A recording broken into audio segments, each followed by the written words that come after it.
अब घर चलना चाहिए, नानी परेशान हो रही होंगी। चाहता हूं आज का दिन खत्म ही ना हो। मैं भी नहीं चाहती।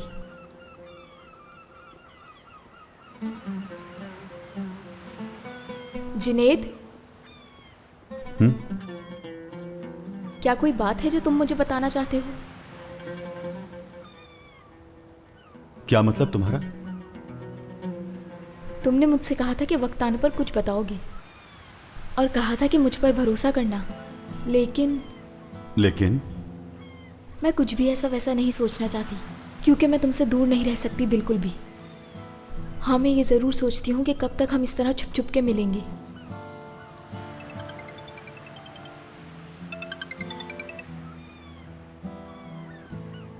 हमें देर हो रही है, मैं तुम्हें घर छोड़ देता हूं।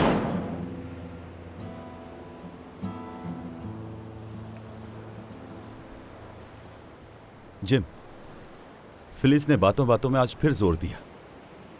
अपनी जगह वो भी ठीक है, कहती है हम कब तक यूं छुप छुप के मिलते रहेंगे।